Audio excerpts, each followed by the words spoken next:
Hey, welcome to the podcast.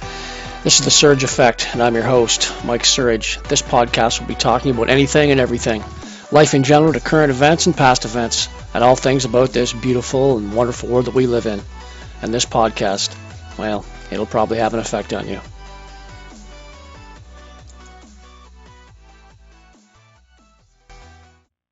Well, hello again, and welcome to another episode of The Surge Effect. Now, before we get rolling on today's podcast, I'm just going to throw out a couple of sponsors for today. Our first sponsor of today is Love My Legs Own Sound Grey Bruce. Love My Legs allows you to strut with confidence, offering 3 styles of waistbands for comfort and wearability, and the only lifetime guarantee in the industry. For more information, follow them on Facebook at Love My Legs Own Sound Grey Bruce. Just click on the link below. It takes you right to their Facebook page and check out all their stuff. Our second sponsor of today is He-Shirts She-Shirts. He-Shirts She-Shirts are more than just a t-shirt company. Click on the link below. Check out their webpage and all the stuff that they have to offer besides just t-shirts. All right. Well, let's get rolling here. Hopefully this won't be a long podcast, but I just want to touch base on a few things that are going on down in the United States of America. Things that have happened in the past and, of course, things that are going on right now. I'm going to talk a little bit about Donald Trump today and a little bit about Biden and just about the similarities. Whether you may or may not like him, doesn't matter to me. I don't have any dog in this hunt. It doesn't matter to me whether you like the guy, hate the guy, but the way the media has bashed this guy is unreal. And like I said, whether you like what he's done, whether you don't like what he's done, I'm just going to play a few videos for you here, and maybe you can kind of set the record straight on a couple of things, maybe something that you didn't know before.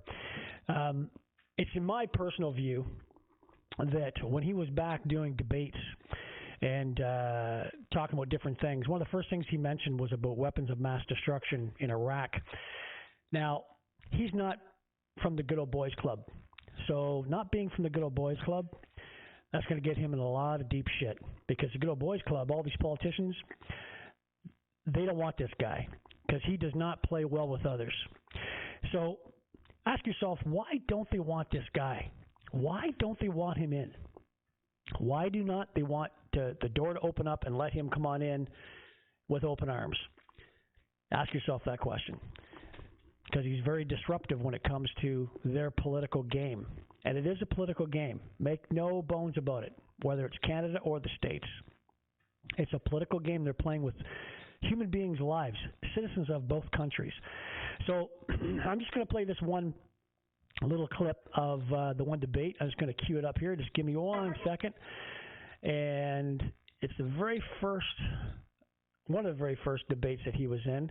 And he mentioned weapons of mass destruction, WMDs in Iraq. And I believe it was a huge mistake on his part because they all kind of went, uh-oh, we got to get this guy because he is going to basically pull back the curtain and you're going to see everything that's behind that curtain, and they do not want that to happen. So let's just watch what he has to say here at this debate, and we'll go from there.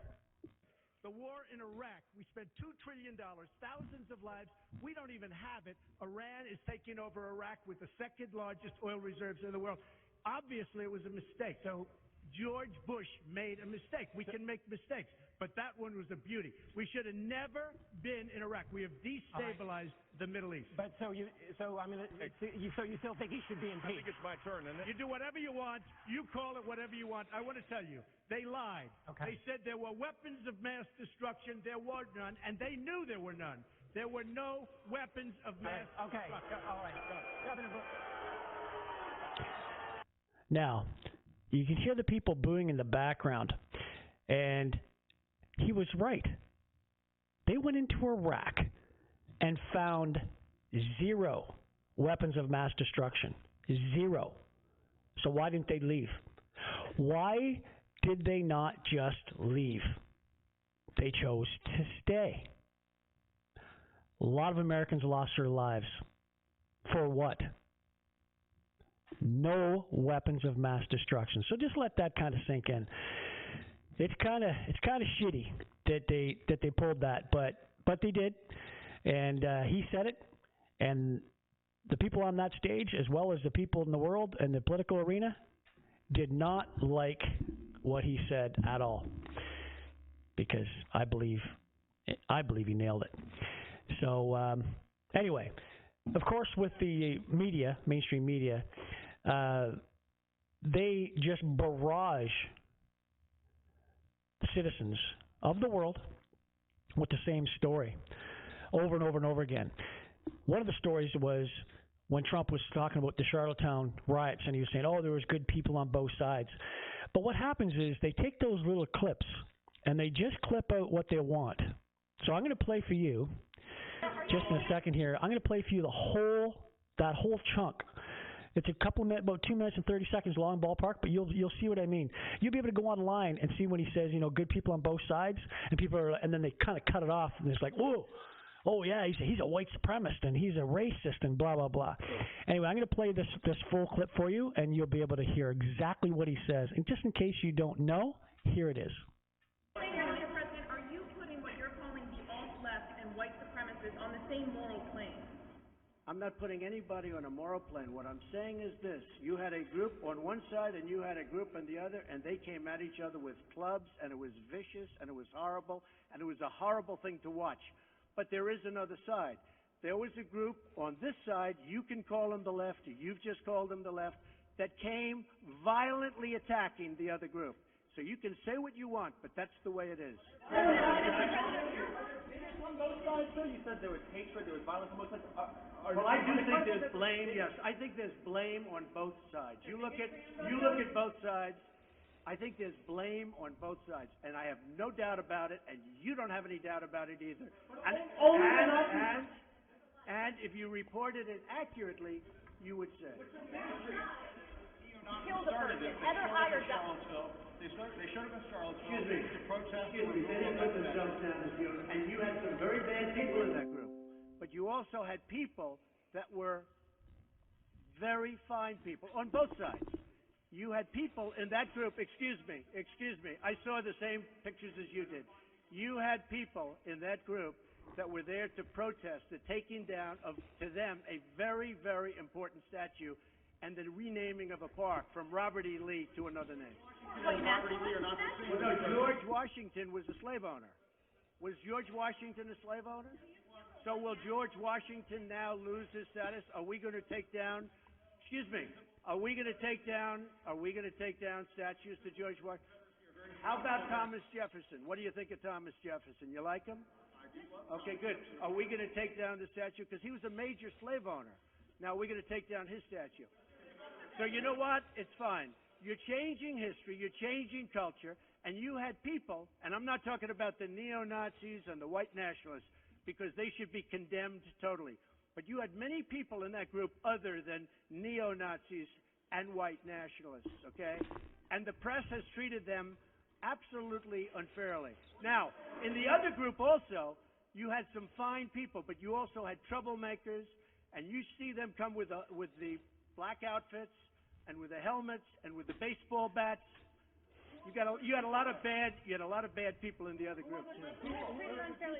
So do you see how they changed the narrative for that little clip? They took that clip and they cut out just what they wanted the people to see, and they played that over and over and over again in the news.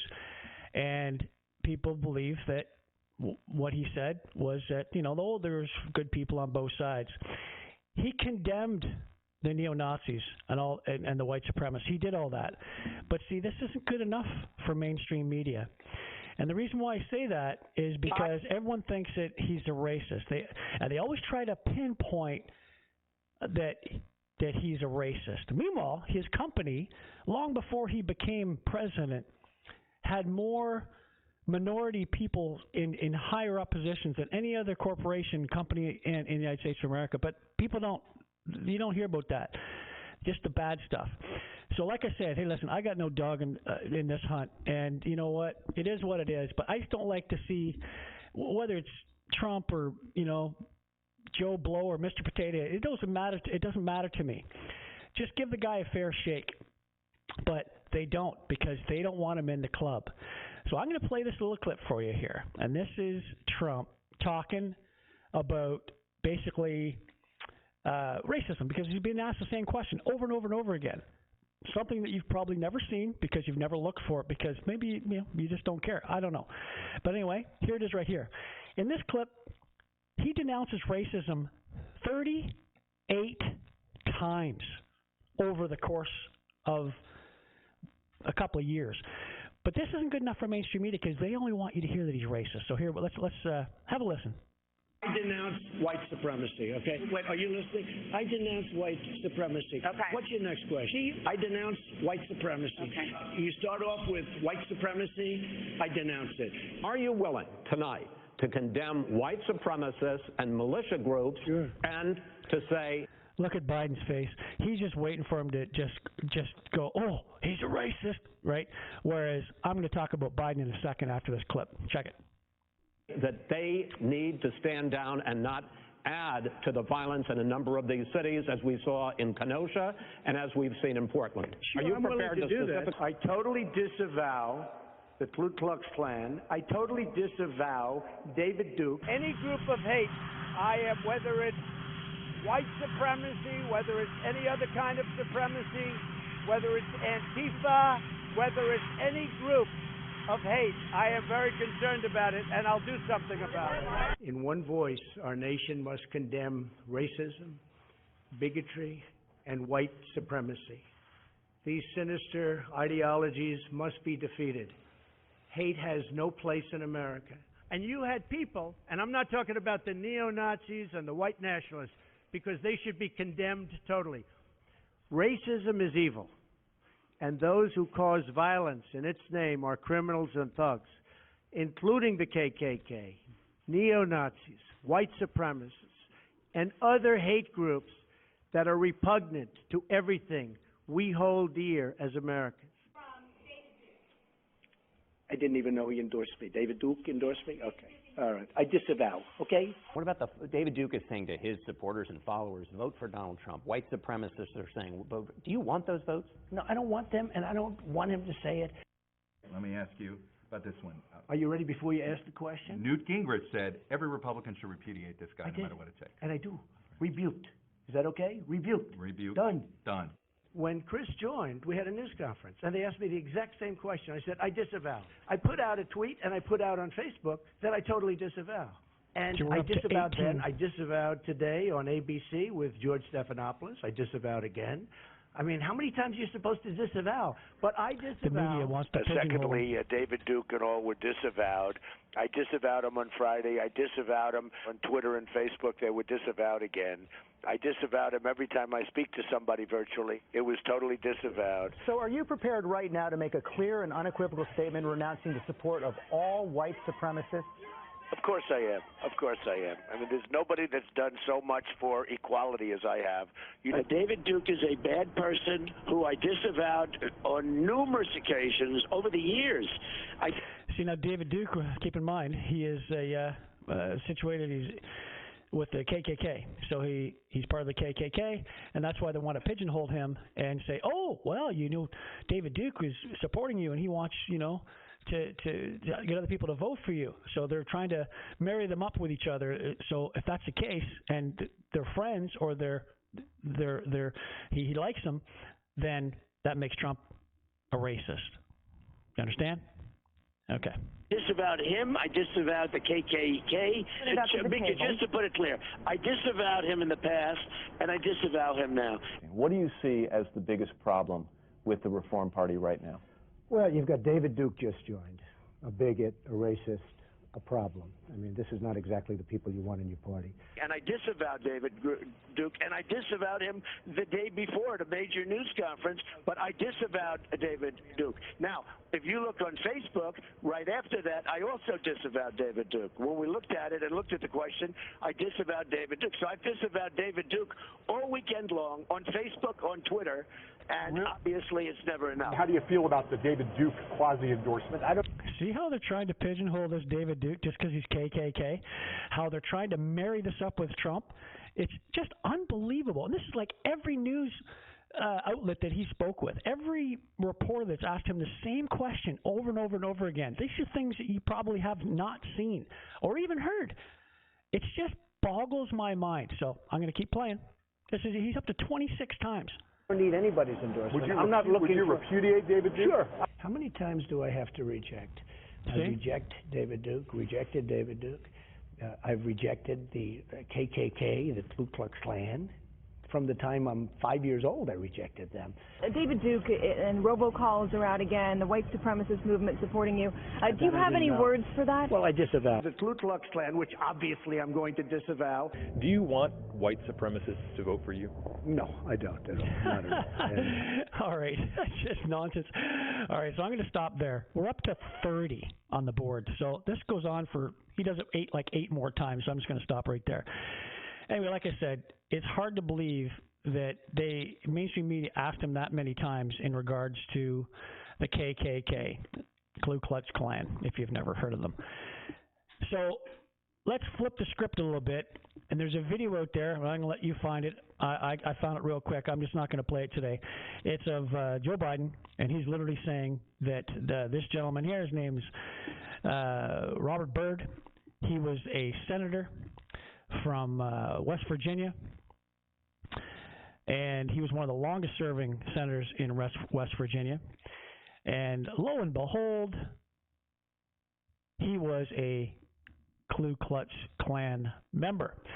So there's a little bio of him right there. Now, if you go online, you look and people say that Joe Biden did a eulogy at his funeral, but he didn't actually do a eulogy at his funeral. He just spoke, I think, in front of one of the lawns at the White House or something like that, and said that he was his friend. That this gentleman here, this Mr. Byrd, was his friend.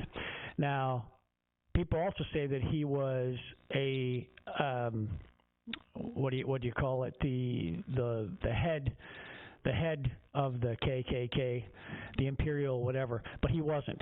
He was actually what's called an exalted Cyclops. That's what this Byrd was.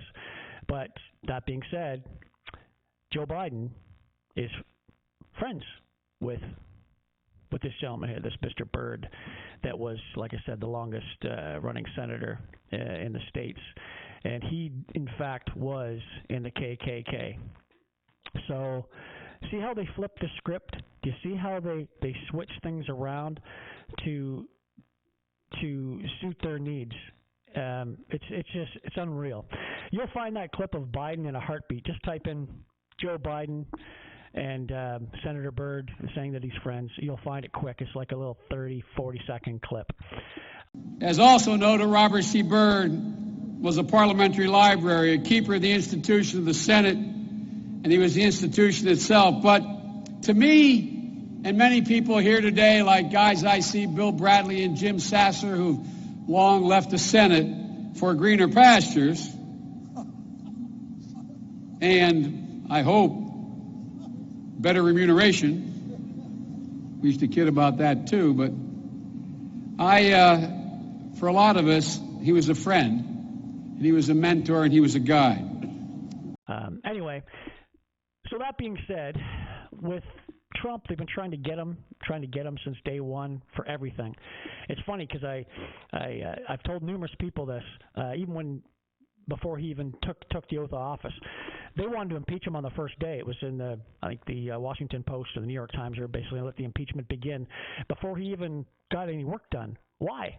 Why did they want to do that right off the bat? Ask yourself that question. So there's that.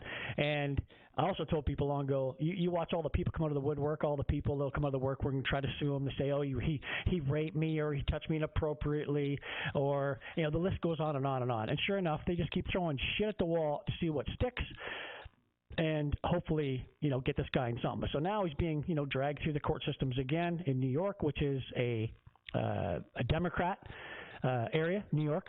Good luck trying to get a fair trial there, which is crazy because Bragg has some trumped up charges, no pun intended there. And the other lady that got him for rape, but that didn't go through in the courts. Anyway, there's other people in the political system that did things, and nothing's happened to them. Nothing. Like I said, I could care less if it's Trump or Mr. Potato Head or Joe Blow. It doesn't matter to me. So here's one of when Hillary Clinton, when she, of course, deleted all her emails, and she smashed all her BlackBerries. But people are like, oh, that didn't happen. Surely that didn't happen. Well, I'm going to play this for you, and you're going to see that it, in fact, did happen. Now, listen to the banter back and forth from these lawyers, and this is a CNN reporter that's asking them questions. She doesn't like where it goes with the BlackBerries towards the end of this clip. Watch what happens. Campaign wanted this report to come out. Why? Because the FBI had an exhaustive year-long investigation. They talked to probably dozens and dozens and dozens of people, hours and hours of testimony, and the decision not to recommend prosecution for was absolutely unanimous. Was it careless? Yes. Was it a mistake? Yes. As Hillary Clinton said, I should not have done this, and if I ever had to do it again, I'd make a different decision. So was yes. it criminal? No. It was not.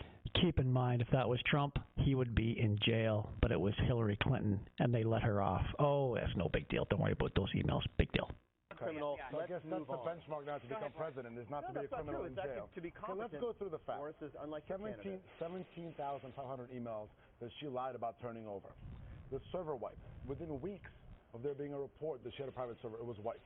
She thought that C, which stands for classified, stood for cookie or something, which stands for classified. She thought that drone strikes are not classified. She said that the reason she used the private server is for convenience, and that she only had one device. She used 13 BlackBerries, let me finish, and 5 iPads. At least she doesn't just stick to either BlackBerry or iPad. This is somebody who is absolutely disqualified from becoming president. They destroyed BlackBerries with hammers in the State Department. That's not what won the presidency. Evan, hold on. You fact check it. Hang on. Oh, he wants to fact check it. Hang on. Evan Perez. Hammers, fact check that for me, please, on the fly. Yes, they did, Brooke. As you mentioned, there were 13 devices, mobile devices, and 5 iPads that the FBI said that, in some way were used with her private email server, and they did, in some cases, just destroy them with hammers when they were done using them. That's a pretty good way of destroying. That's a pretty good way of destroying a device. That is absolutely not following the rules and regulations of the State Department. You know it. You're 52 reasons to come down to no reason. Listen, here's the bottom line here. This is somebody who's disqualified from becoming president. She said that she didn't remember her training because of her concussion. Does she still not remember things? Enough with your grandstanding. These are all facts. Did I say one thing wrong? Boris, your candidate has committed inducement to incite espionage. What are you talking about? Are you kidding? He has basically encouraged Vladimir Putin. That is a ridiculous statement against the United States. That, frankly, should be a treasonous. Oh, he's friends with Vladimir Putin to create espionage against the United States. Well, that's a good one. I didn't hear that one myself, but that is wild. Y'all know that's not true now. That's bullshit, right? So, do you see how they just keep throwing shit at the wall to see what's going to stick? But my point is, Clinton destroyed all those BlackBerries with hammers and iPads, and 0 happened. Ask yourself a quick question. If that was Clinton, if that would have been Hillary Clinton, what would have happened? You know what would have happened. If it was Trump, jail. Clinton, easy. She's off. No big deal. It's like different rules for different folks down there. So, and here's, of course, Hillary Clinton's. Her husband, when he was president, you all know what happened with this situation right here. I'm going to play this little clip for you, and this is actually Bill Clinton talking about that situation. So let's hear what Bill has to say. Last night, but I want to say one thing to the American people. I want you to listen to me. I'm going to say this again. I did not have sexual relations with that woman, Miss Lewinsky. I never told anybody to lie, not a single time, never. These allegations are false, and I need to go back to work for the American people. Thank you. Tony, it's pretty late last. Isn't that something? He said that one day, and lo and behold, the next day, He says this. When I was alone with Miss Lewinsky on certain occasions in early 1996 and once in early 1997, I engaged in conduct that was wrong. These encounters did not consist of sexual intercourse. They did not constitute sexual relations as I understood that term to be defined at my January 17, 1998 deposition.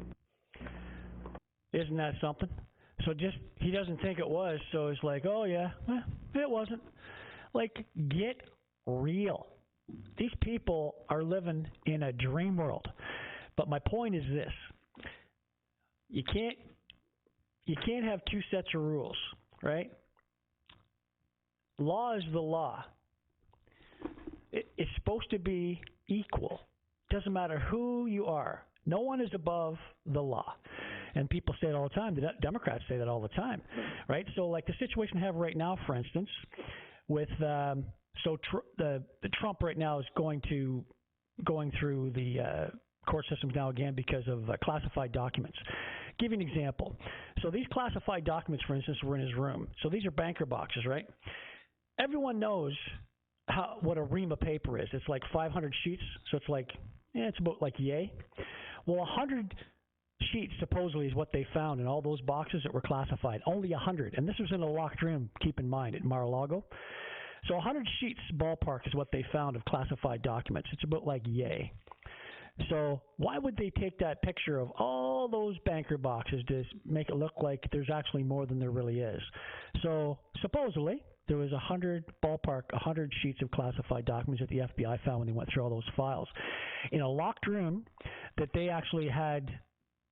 They talked to the FBI about and said, you want us to put it somewhere else? And they said, it's okay, blah, blah. And all of a sudden, boom, they raid his house.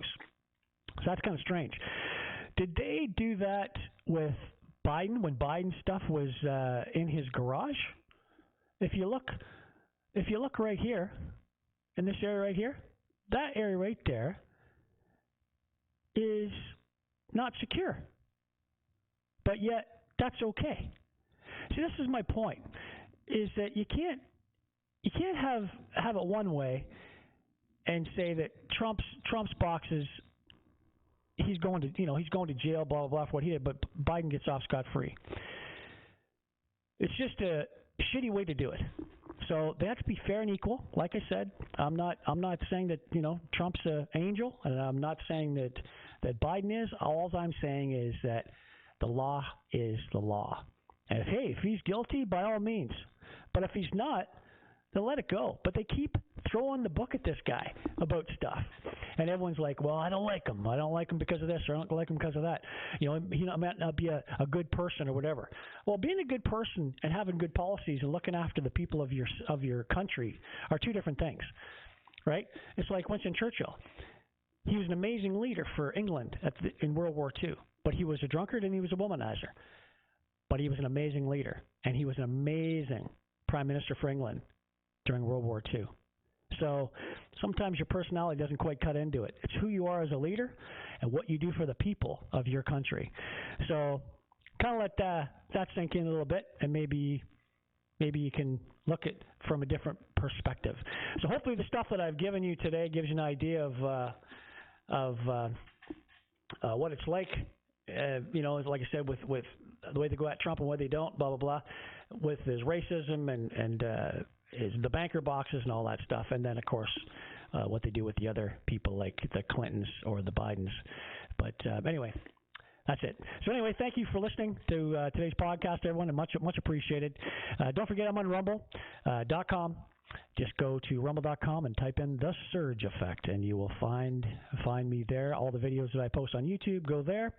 And I can also be found on any Android or iPhone device using the podcast app. Just go to the podcast app that you have on your phone and type in The Surge Effect, and you will find me there. I'm also on Facebook, Twitter, and Instagram. And please don't forget to subscribe and like my channel. If you just hit the little bell for notifications, It'll let you know when I post a new video on something. You can leave comments in the comment section below. Please do. Whether you like it, whether you don't, this is what makes the world go round. These are just my opinions, things that I found, things that I kind of put together in my own head. You can decide what you want with the information that you have, and you're going to come up with your own opinion. Don't need to hate each other over it. We just need to maybe hopefully have a bit of discourse. A little social discourse is good. You should get a little playback back and forth, and that gets shit done. I shouldn't shut you down. You shouldn't shut me down. And hopefully we can get some shit done. Because Bill C-11 in Canada, it sucks. Because they're trying to shut the internet down and shut off the stuff that we can say and hear and see on the internet. It's already been passed through the House. So until Pierre Poilievre gets into power and pulls that out of there, we're stuck with Bill C-11. Anyway, thank you very much, everyone, for listening to my podcast. It's much appreciated. And until next time, cheers. This episode sponsored by He Shirts, She Shirts. Go to www.heshirtssheshirts.ca. Just type in the letters TSA, The Surge Effect. When you check out, type in TSA for your coupon and receive 10% off your next purchase. Thanks for listening to today's podcast, everybody.